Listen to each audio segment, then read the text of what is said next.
Good afternoon. I am Risa Goluboff, Dean of the Law School, and I want to thank Becca Nelson and everyone at the Law School Foundation who has made this event possible. As you may have read, I just announced that I am stepping down. This is my last year as Dean, and this is my first alumni event since that announcement. So it feels a little bit bittersweet. When I became dean, I was told that getting to know the alumni would be one of the best parts of the job, and it has absolutely been the case. And it will be a part of the job that I will miss. So I'm glad to be here with all of you today, and glad that we've started some new traditions, maybe out of some terrible circumstances, but good new traditions like webinars like these, where you get to hear from our fabulous faculty and join the law school for a little part of your afternoon. So I'm really glad that you've made time today to listen to Professors Aditya Bamzai and Scott Ballinger, who are going to give us a preview of the upcoming Supreme Court term, and you'll have a chance to ask them some questions too. It is absolutely my pleasure to introduce them to you. They both know the Supreme Court very well, both as former law clerks and as appellate advocates who have briefed and argued cases at the court themselves. So Scott Ballinger is the director of our appellate litigation clinic. He is also a double who, having graduated from UVA in 1993 and from the law school in 1996. After law school, he clerked for Judge Clifford Wallace on the Ninth Circuit Court of Appeals, and then for Justice Antonin Scalia at the Supreme Court. He served as an attorney in the Antitrust Division at the Department of Justice before joining Latham & Watkins in Washington, D.C. He spent 20 years at Latham as an associate and then a partner in the firm's Supreme Court and appellate litigation practice. And during his time in practice, he argued 3 cases before the Supreme Court and dozens in the courts of appeals and in trial courts across the country. Scott came back to the law school in 2019 to lead our appellate litigation clinic, which provides third-year law students with simply astounding opportunities to appear both in written briefs and in in-person oral arguments before the federal courts of appeal. About 12 students each year get to argue in federal courts of appeals. These are not mock trials, moot court. This is actual cases in the courts of appeals. And in recent years, we've had a couple of students who got to argue twice. One student who argued in an en banc case for the Fourth Circuit. So Scott just does a tremendous job leading that clinic and procuring those opportunities for our students. And we're thrilled about the work he does and that he can be with us here today. Next, I'd like to introduce Aditya Bamzai, who is a Martha Lubin Karsh and Bruce A. Karsh bicentennial professor of law here at UVA. Aditya joined the law school's faculty in 2016, where he has been since then, and he teaches and writes in the areas of administrative law, civil procedure, computer crime, and conflicts of law. He is a co-author of the forthcoming 9th edition of the casebook, Administrative Law, the American Public Law System, Cases and Materials, as well as many, many articles in the fanciest of law reviews.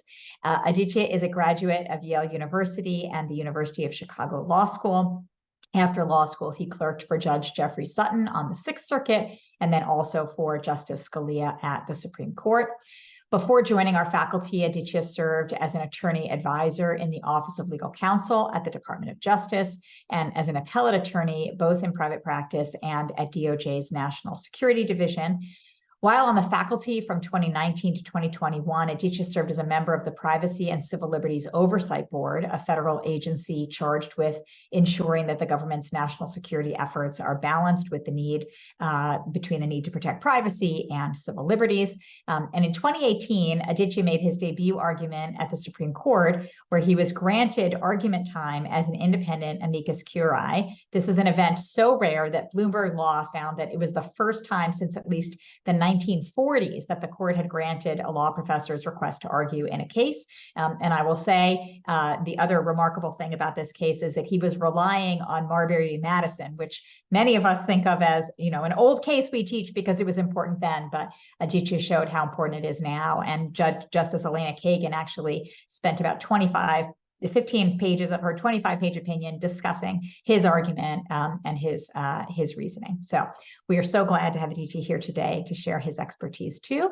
And without further ado, I am delighted to present both of these wonderful professors and hear their insights. And I will now turn it over to Adichie. Thank you. Thank you so much, Risa, for the introduction. And thanks to all of you who are here today. We very much appreciate your time. By statute, the Supreme Court's annual term begins on the first Monday of October, which is this coming Monday. That is when October term 2023 will begin. But although that is the term's official start, in a sense, OT 2023 has already begun. As many of you know, the court met yesterday for what's known as its long conference, which is the first conference after the end of the summer. And during that conference, the justices consider petitions for certiorari that have accumulated over the summer. An order list granting some of those petitions might issue any day now. And so the complexion of the upcoming Supreme Court term and the types of cases that the court is considering might look quite different in a week. Our preview of the term is necessarily a snapshot based on the information we have at the moment. So Scott teaches classes in civil liberties, and I teach classes in administrative law. Scott will be going first with a preview of some of the court's high-profile cases in the civil liberties arena, and then maybe we'll have a little back and forth, and I'll take it up with some of the administrative law cases in just a moment. Thanks. So we have some big First Amendment and Second Amendment cases on tap this term, and if I have a little more time, I'll say a few words about the 16th Amendment tax case. Let me start with the big Second Amendment case, United States versus Rahimi, which is sort of a stalking horse for even more important cases that are waiting in the wings. I'm sure everyone remembers District of Columbia versus Heller from 2008, which held that the Second Amendment protects an individual right to possess firearms. Heller held that a cop in Washington, D.C. had the right to keep a typical handgun inside his own home for self-defense purposes. But Justice Scalia, who wrote the opinion, and the court were careful to say that they were talking about law-abiding, responsible persons and didn't mean to call into question traditional restrictions on the possession of guns by felons and the mentally ill, or in particularly sensitive places like schools and courthouses. So a couple of years ago, in a case called New York Rifle and Pistol Club versus Bruin, the court held that the right to bear arms exists outside the home as well, and that the primary guidepost for any limitations on that right has to be history and tradition rather than any kind of conventional interest balancing. So if the government can't come up with a pretty tight historical analogy for any particular firearms regulation that it wants to enforce, the Second Amendment now prohibits that regulation. And the Bruin decision has set off a string of recent decisions in the lower courts holding that federal firearms crimes violate the Second Amendment. United States versus Rahimi, which the court has already granted, is about 18 U.S.C. 922 G8, which forbids possession of firearms by persons who are subject to civil protective orders. The Fifth Circuit held that there's no historical precedent for taking guns away from people who are subject to civil protective orders, so 922 G8 is unconstitutional. Now, depending on the media sources that you consume, you may have seen this portrayed as a holding that because domestic violence was legal in colonial times, the government therefore can't take guns away from domestic abusers. That's really not what the Fifth Circuit held. The Fifth Circuit's actual point was that in the 18th and 19th century, the law would take your guns away only after you had actually been convicted of a crime. By contrast, judges will frequently order civil protective orders in the modern era on very little factual showing at all, often just for the asking, and even in the history, even the actual history of violence. Judge Ho pointed out in a concurrence that often in divorce proceedings, judges will enter restraining orders against both parties, just ordering them to stay away from each other. And that may seem like a harmless thing to do, but the consequence under Section 922 G8 is to make both parties felons if they actually own a gun. And as Judge Ho pointed out, it could have the effect of effectively disarming a woman who is genuinely threatened with domestic violence and may actually need a gun to defend herself.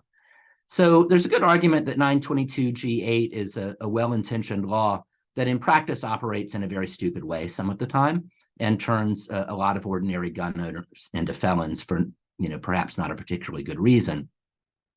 I should point out, though, that Mr. Rahimi himself is nothing like that. He is a hardcore criminal who was actually involved in 5 separate shootings in the 2 months before he was apprehended. So there are a lot of good reasons to take Mr. Rahimi's guns away personally. The Fifth Circuit just thought that 922G8 is essentially unconstitutional on its face because it would also sweep up a lot of people who are relatively innocent and not very dangerous. The much more important case that the court hasn't granted yet, but that is waiting closely in the wings, is called Range versus Attorney General. The in-bank Third Circuit held this summer that 18 USC 922G1 violates the Second Amendment, at least as applied to the defendant in that case. 922G1 is the general federal felon in possession statute, which bans possession of a firearm by anyone who has been convicted of a crime punishable by more than a year's imprisonment. It is one of the most frequently prosecuted federal crimes in the entire system. Now, Mr. Range is an extremely sympathetic litigant. He had pled guilty to 1 count of making false statements about his income in order to obtain about $2,400 in food stamps because he and his wife were struggling to feed their 3 kids on their minimum wage income. Mr. Range pled guilty, he paid back the money, he served 3 years probation, and the rest of his criminal history was basically traffic offenses and 1 count of fishing without a license. Years later, he tried to buy a firearm, and he failed the background check because 922G1 prohibits him from owning a gun. He's technically a felon. So he sued for a declaration that the law violates the Second Amendment as applied to him, and the Third Circuit took the case en banc and held that there's no real historical support for taking guns away from nonviolent offenders, even if their crimes were technically a felony. Indeed, the Third Circuit majority pointed out that even when the old common law would have authorized capital punishment, that doesn't necessarily mean historically that permanent disarmament would have been acceptable if the death penalty wasn't actually imposed. To the contrary, for the most part, once you finished a criminal sentence in the 18th and 19th century, you were allowed to have guns again. The government sought and received an extension of the deadline to file a cert petition in the Range case until October 5th, but it's a pretty safe bet that they will seek review. When the Range cert petition is filed, I suspect the court will probably just hold it pending the decision in Rahimi, and then they could either just remand for further consideration in light of whatever they decide to say in Rahimi or grant independent review. But the Range case is a very big deal. 922G1 is probably the most commonly prosecuted federal crime. It's very easy for federal prosecutors to prove. If the Third Circuit's decision stands, it potentially means that thousands and thousands of criminal sentences will have to be vacated. It would restore firearms rights to a whole lot of nonviolent offenders.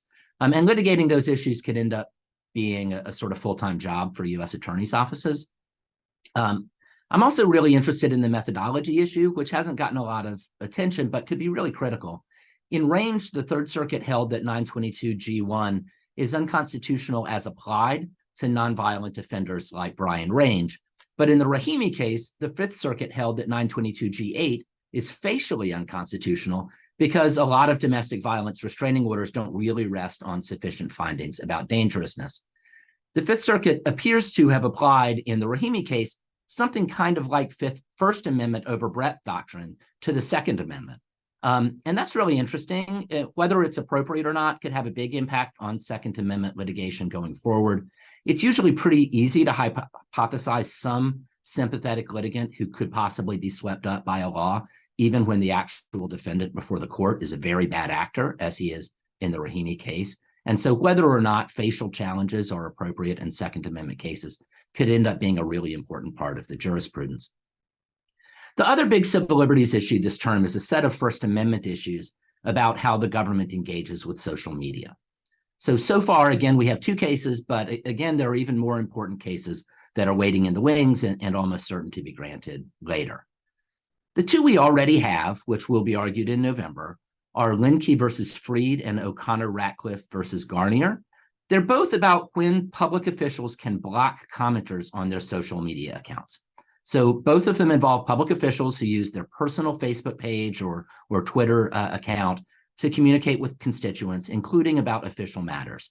And in both cases, members of the public who were unhappy with those officials for one reason or another left angry comments on their posts. And the public official then blocked them so that their comments would no longer show up. In the Linkey versus Freed case, constituents were angry about Mr. Freed's handling of the COVID epidemic in Port Huron, Michigan, where he's the city manager. They left angry comments about it on his Facebook page, and he essentially blocked them. So is that official censorship of ideas? Or is it just a citizen doing what anybody with a Facebook account is allowed to do to their annoying relatives? Everyone agrees that it would be a First Amendment problem for sure if citizens were selectively blocked on the basis of viewpoint or content from participating on a social media account that the government is itself somehow paying for, or that the government is maintaining as part of its official duties. Then it would clearly be a kind of a public forum like a city park, and the people administering it couldn't discriminate on the basis of content or viewpoint. But in these cases, the account was nominally personal, and the public official used it, to post pictures of their grandchildren and complain about the Yankees or whatever, in addition to sometimes posting about official business. And the question is whether the account becomes a kind of official public forum just because the officials often communicated about official business and may have sort of conveyed the appearance that it was an official communications channel. The Sixth Circuit said no, the Ninth Circuit said yes, so the Supreme Court is going to resolve the split. In the long run, it would be pretty easy for public officials to adjust either way to a decision in these cases. Maybe they will just have to become more careful about maintaining a clean separation between their personal and official social media accounts. There are a couple of cases waiting in the wings, though, that are potentially much more important. NetChoice versus Moody and NetChoice versus Paxton are both about laws that you may have heard about in Texas and Florida that try to restrict the ability of social media platforms to moderate user posts. Now, this mostly comes out of mainly conservative frustration with the sense that Facebook and Twitter and their ilk were selectively censoring conservative ideas. And the laws do several things. They prohibit the platforms from deleting or downvoting certain posts by users on the basis of the content or the viewpoint expressed in those posts.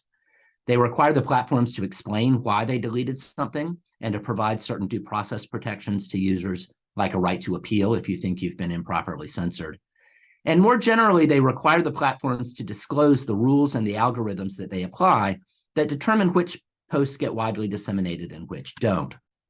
Now, the supporters of these laws cast them as striking a blow for the First Amendment rights of social media users not to have their posts censored for political reasons. The companies say that the laws violate the First Amendment rights of the social media companies by forcing them to disseminate content that they find objectionable. And again, we have a circuit split. The Fifth Circuit sided with the social media users. The 11th Circuit sided with the companies. This is a really interesting clash of First Amendment values on both sides. And the right answer, I think, really comes down to whether you think companies like Facebook and Twitter are more like a public park or maybe the phone company, which just serve as a conduit for the speech of others, or whether instead they are more like a newspaper, which is making its own editorial decisions about what to publish. The Supreme Court held a long time ago in a case called Miami Herald versus Tornillo that states can't force newspapers to publish content like op-eds that they don't want to publish. Florida had a right of reply law that forced newspapers to carry responses from public officials when the public official was criticized. And the Supreme Court held that that violated the newspaper's right to sort of curate their own op-ed page. I think this is genuinely hard. On the one hand, the social media companies are big fans of Section 230 of the Communications Act, which says that they can't be held responsible in damages for things that users post on the platforms. That seems to make it clear that the speaker in a social media post is the user, not the company, right? But on the other hand, the social media companies really do have strong editorial interests here. If people's Facebook feeds get overrun with hate speech or borderline pornography, then people are going to stop using Facebook, and they certainly aren't going to let their teenagers sign up. So the companies say that they have to exercise editorial judgment in order to curate the sort of community that they are trying to develop. And if you think about the analogy to the Miami Herald versus Tornillo case, op-eds in newspapers are clearly the speech of the person who wrote them too. But nonetheless, the court has held that the newspaper has speech interests of its own bound up in which op-eds to publish and which not to. So the Supreme Court invited the government's views about what it should do with these cases. The Biden administration filed a brief earlier this month telling the Supreme Court that it should grant review in both cases, and siding with the social media companies on the merits in both cases. When the administration says that the Supreme Court should take a case, they almost always do. And the court voted on these cases at yesterday's conference. We don't have the outcome yet, but my guess is that we'll get an order announcing a grant of certiorari in both cases later this week. The other shoe that's waiting to drop is the injunction recently entered against the Biden administration that prevents the government from coercing the social media companies to remove social media content that the government regards as misinformation, such as vaccine skepticism and QAnon conspiracy stuff. But also there have been some allegations that the government coerced these companies to suppress real journalism about things like the lab leak theory of COVID's origins or Hunter Biden's laptop and the like.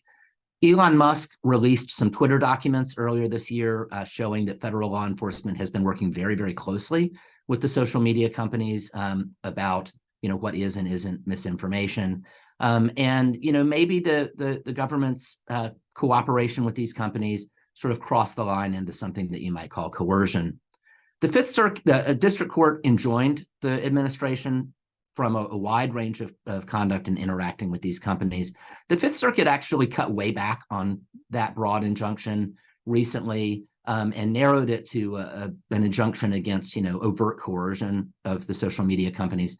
But the Biden administration has asked for a delay to consider taking the case up to the Supreme Court, and is signaling that it's unwilling to accept even the very limited injunction that remains.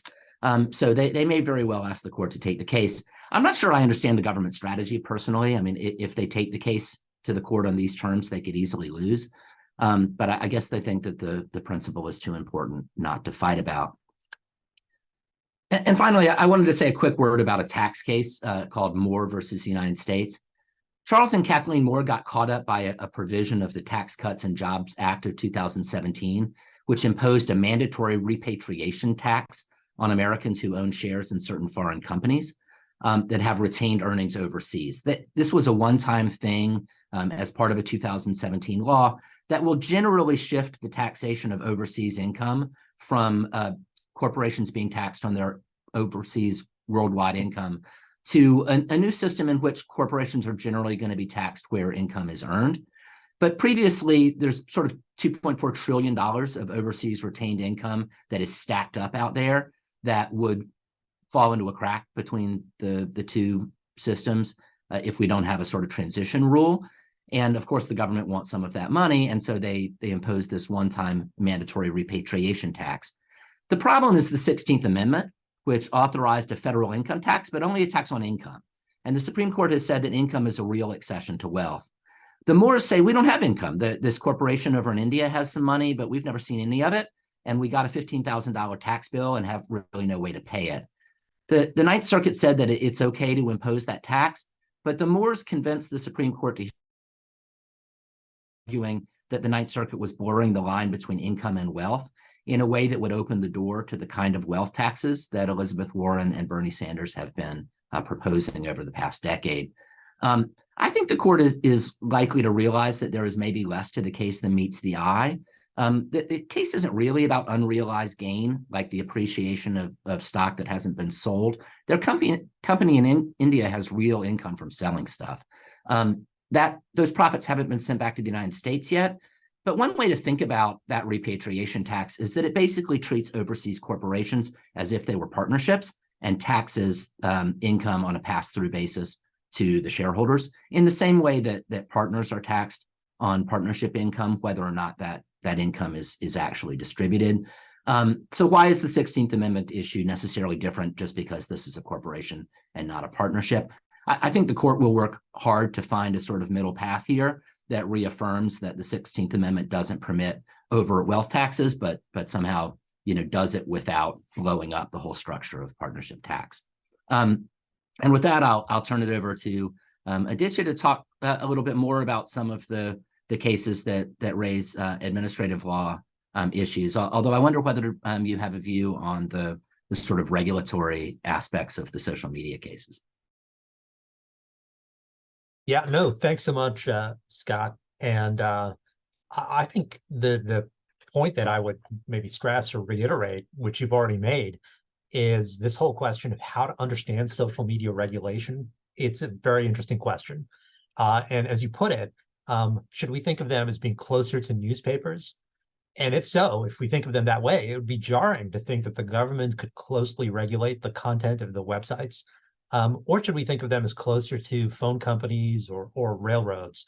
And in that case, the government has long required, through some sort of common carrier regulation, some sort of equal access to services by common carriers, even if persons who maybe all of us on this call would think have abhorrent views.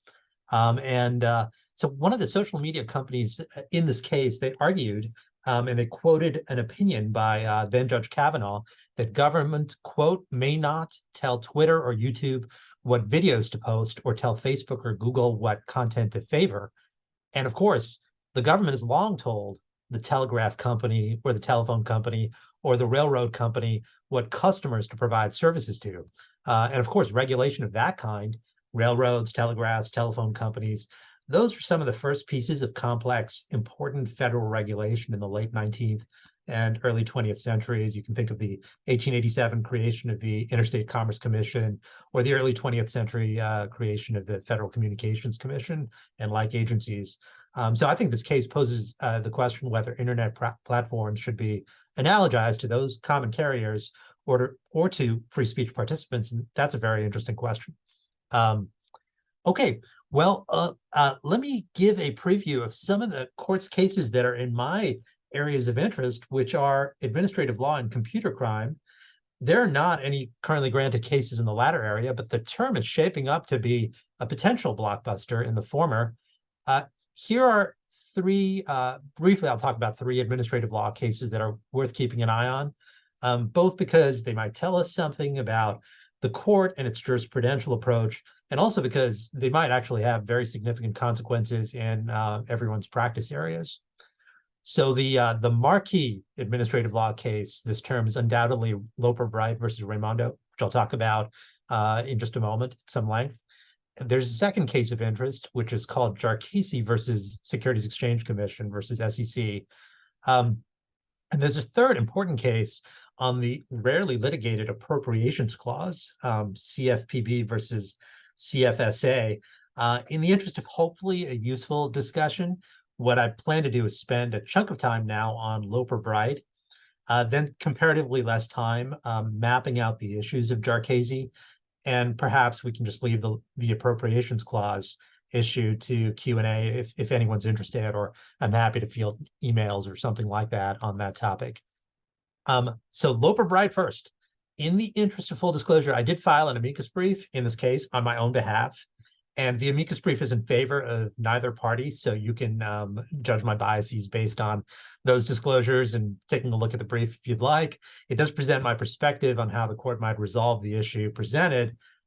Here, let me just try to briefly summarize what's presented and what's at stake before making, I think, some exceedingly modest predictions.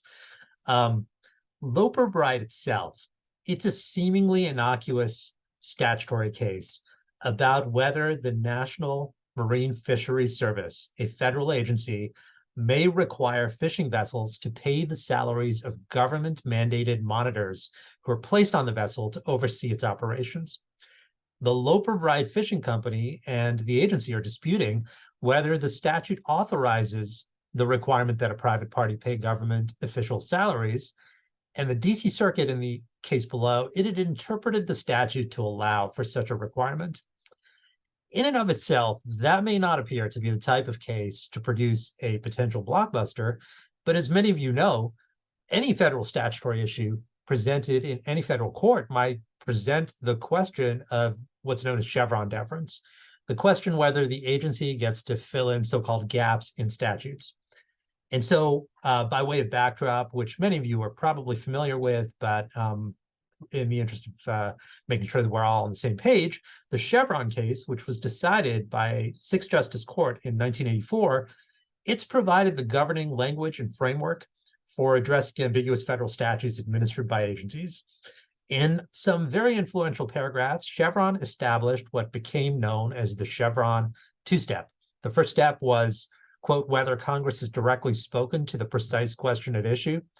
And the court then said, if the intent of Congress is clear, employing traditional tools of statutory construction, the court must give that intent effect. But the court then said that Congress could explicitly leave a gap for the agency to fill through an express delegation of authority, or it could do so implicitly. And if Congress does not directly address the precise question, Chevron instructed that the court shouldn't simply impose its own construction on the statute, as would be necessary in the absence of an administrative interpretation. Rather, the second step of Chevron asks, is the agency's answer based on a permissible construction of the statute? And so in this fashion, Chevron suggested that the court need not conclude that the agency construction was even the reading the court would have reached if the question initially had arisen in a judicial proceeding. Okay, all that may well be familiar to many on this call.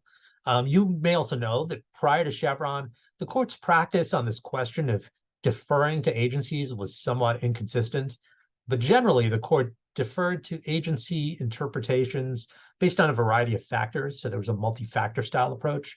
You may also know that since Chevron, which was decided in 1984, the court has introduced some additional factors to the analysis, most notably in a 2001 opinion known as Mead, which has complicated the seemingly simple two-part test. And as a result of Mead and other decisions, I'd expect that very few administrative law professors actually teach Chevron and the resulting doctrine as a simple two-part analysis, but rather say that there are further complications to the approach, even under current law. Okay, back to Loper-Bright. When the fishing company filed its petition for certiorari before the court, after losing at the DC Circuit, it naturally raised technical questions about the statutory framework under this fishing statute. But Loper-Bright also included this question in the petition. It asked whether the court should overrule Chevron or at least clarify that statutory silence does not constitute an ambiguity requiring deference to the agency. I paraphrased it just a bit to shorten it, but that's the question, whether the court should overrule Chevron. The court granted Loper-Bright's petition in a May order, but limited its review to consideration of the do we overrule Chevron question alone, rather than all the statutory minutiae about sharing costs in the fishing industry. And so what's happening here? Recall that Chevron had said that the court need not conclude that the agency construction was even the reading the court would have reached if the question initially had arisen in a judicial proceeding. And some cases in the post-Chevron era had run with that language to make clear that an agency might adopt a statutory construction that a reviewing court doesn't believe is the, quote, best one. That perspective was supported by some, criticized by others, most notably then Judge Gorsuch in a 10th Circuit opinion before he became Justice Gorsuch. And the court hasn't invoked Chevron to defer to an agency's construction of a statute for some years now, notwithstanding that the case continues to be one of the most highly cited opinions of all time. So it seems to me that the court just generally believes something had to be done because there's a potential mismatch between the approach taken by the Supreme Court on statutory interpretation and the approach that's being taken by lower courts, rightly so, following Chevron. And that's obviously untenable in some ways because it'll lead to a number of cases in which the Supreme Court would decide issues differently from an appellate court. And one would think that the sound judicial system requires courts to be roughly on the same page on such big issues. So a first exceedingly modest prediction. I don't know what might happen in Loper-Bright itself. There's always the possibility the court finds it to be a poor vehicle for a grand pronouncement. But at some point, one would think that the court would have to give some sort of grand pronouncement on this topic, which tells lower courts, okay, here's how we do statutory interpretation. In other words, I guess I'm doubtful that this is an issue that the court can duck over time, just not referencing Chevron at all. They'd have to embrace one approach to Chevron or the other at some point. So having said all that, here are some thoughts on the case and the briefing, which is complete now at this point, except for Loper-Bright's reply. The first question one might ask is, whatever the rule about deference is going to be, whether Chevron or something else, how are we going to derive it? Where does that come from?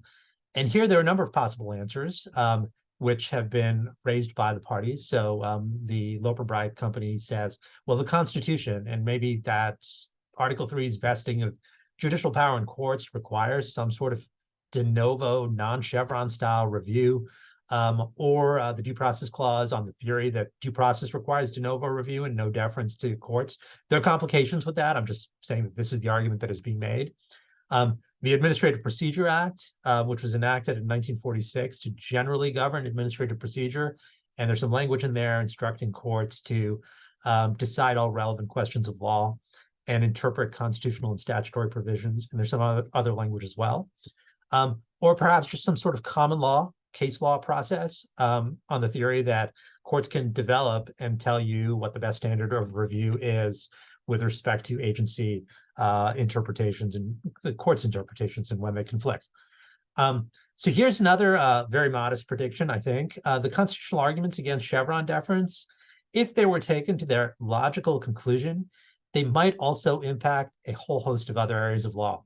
And I'm thinking here about Section 1983 civil rights litigation, habeas proceedings, adjudication of writs of mandamus. Courts are told in each of these settings to perhaps defer to some party or the other. And that means the constitutional arguments will have to be treated carefully in some sort of nuanced way to make sure that the court really intends the consequences that would flow from a constitutional ruling. That might lead to the court to turn to the APA arguments and the case law arguments. We will see. They pose their own nuances and complications. So that's a thought about the source of the law and how the court might try to derive it. Okay, now what about the content of the law? Here, my thought is that in the pre-Chevron era, there was a view with respect to deference to administrative agencies, namely that sometimes courts did defer to administrative agencies, albeit perhaps more limited than the Chevron two-step might suggest. But with the qualifications that have then been added to the Chevron two-step, remember that 2001 opinion in Mead, it seems as though there's a more limited domain for when Chevron deference applies than what one might expect from reading just those two paragraphs in the Chevron opinion itself. And what I'm suggesting is that whoever prevails will probably see an opinion that says the deference applies in some circumstances and not in others. Precisely what circumstances is the billion-dollar question.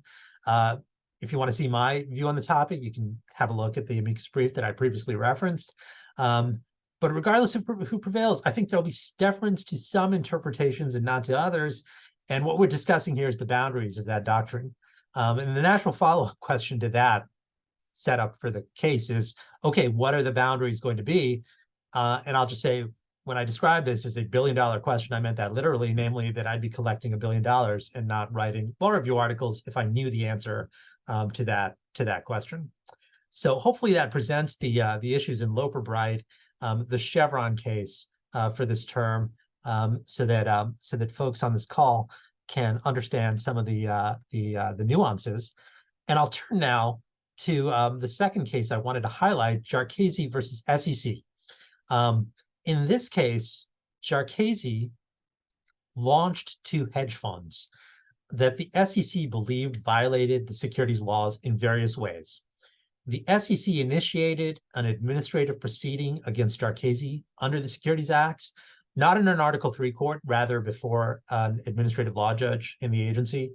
And after some early litigation, the SEC imposed a civil penalty and barred Jarchese from participating in various activities in the securities industry. Jarchese then filed a petition for review with the Fifth Circuit, which found the administrative scheme unconstitutional on various grounds.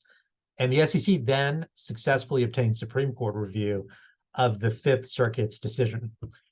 The case is a very complicated one to summarize because there are a number of independent issues, any one of which could resolve the case and potentially produce a blockbuster. In fact, I might say that the case is actually three cases wrapped into one. So I'll just briefly highlight the three issues before we turn back to Scott and open up for discussion. The first issue has to do with the Seventh Amendment jury trial right. And the question is whether the statutory provisions empowering the SEC to initiate and adjudicate enforcement proceedings seeking civil penalties violate the Seventh Amendment. So in some ways, that's you might think of that as an administrative law issue, but you could also think of it as a civil liberties issue. And I'm curious to get Scott's thoughts on the topic.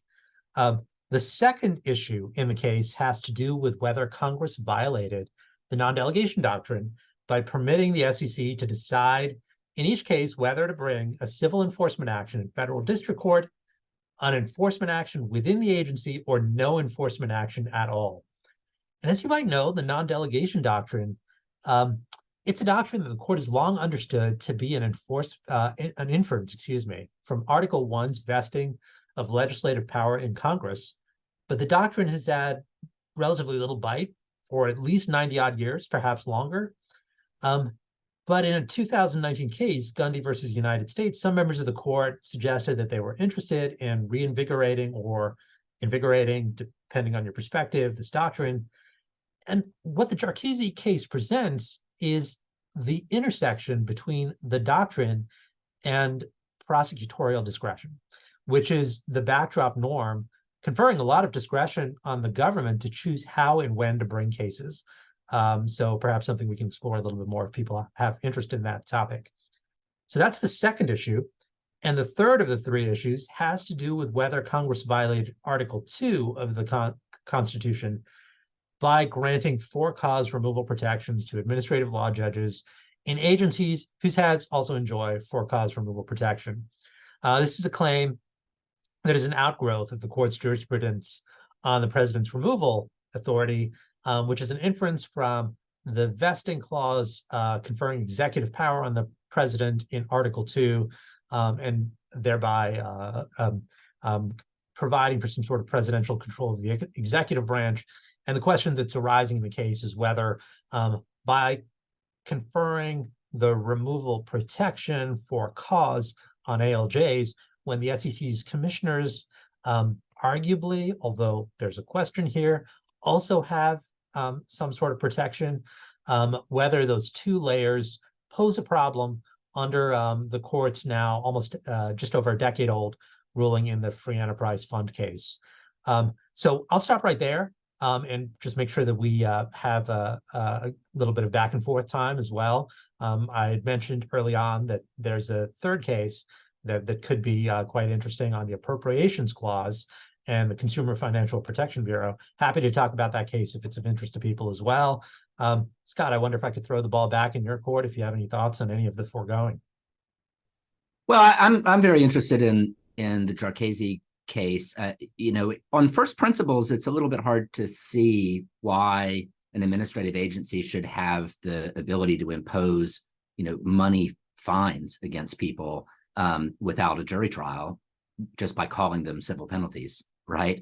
Now, that practice has a very, very long, deep pedigree in the Supreme Court's jurisprudence, and this court has shown itself to be, reluctant sometimes to take on well-established precedent when it doesn't necessarily have to, and so maybe they'll find a way to deal with it. But I suspect if they were looking at that issue on a blank slate, they might say that what we now call civil penalties are either kind of like criminal fines or either kind of like money damages, and either way, the Bill of Rights would require a jury. And it's not entirely clear how good the historical basis for this public rights doctrine that creates an exception to those principles really is. So I'll be interested to see. All right, well, we're out of time, but it's been delightful talking to you all today. Thank you for taking the time to join us. The Alumni Association and the Foundation work hard to keep alumni connected to the law school and to one another, and wanted me to pass along that if you want to stay up to date with alumni programming, visit www.law.virginia.edu/alumni, and have a great day. Thank you for joining us.